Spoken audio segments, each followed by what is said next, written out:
And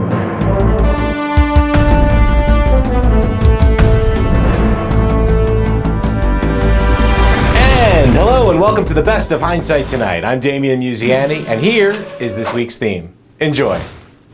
Leading off, today is the vernal equinox in the northern hemisphere, signaling the start of spring, but it's more like summer in the Arctic and Antarctic, where a heat wave has taken over at both poles.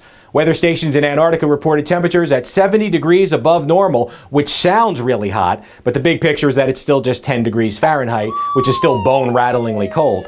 For comparison, that's like being the wealthiest person in Somalia, world's fastest snail, or watching Steven Seagal's finest acting performance. Somebody remembers seeing Richie. Dubious honors all around. Of a 7.1 magnitude earthquake that rocked Japan over the weekend. In fact, the event was classified as simply an aftershock of an earlier 9.0 ground splitter in the area. What is very curious is that the original quake happened 10 years ago. Remember this rump shaker? That was the infamous Fukushima nuclear plant disaster of 2011. Now this really changes the game. If you can blame a current event as just an aftershock from years ago, then maybe we can use that excuse for other actions.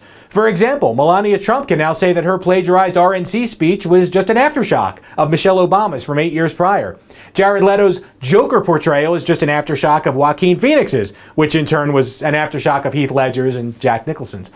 Now, I know, what's with the Batman references today, right? Or how about that new god-awful adaptation of Stephen King's The Stand? That's just an aftershock of, I don't know, every horror cash grab reboot on the planet.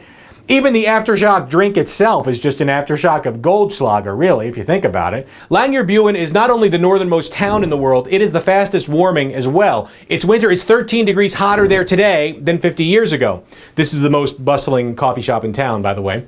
This city has a special designation which allows any resident on any country on earth to come here and operate a business and live as a Norwegian. No visa necessary.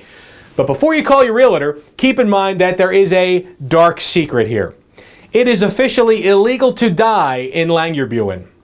Why? And how the hell do you get arrested for that? Well, here's the old cemetery, but nobody goes there anymore because of the global pandemic. No, not the coronavirus pandemic. We mean the influenza pandemic of 1918. You see, lots of residents buried here caught that deadly strand of flu, and because they were buried in permafrost, their bodies have not decomposed, and the virus is probably still very much alive underground, waiting for global warming to make life even more interesting for all of us here on Earth. And guess what? That permafrost is melting.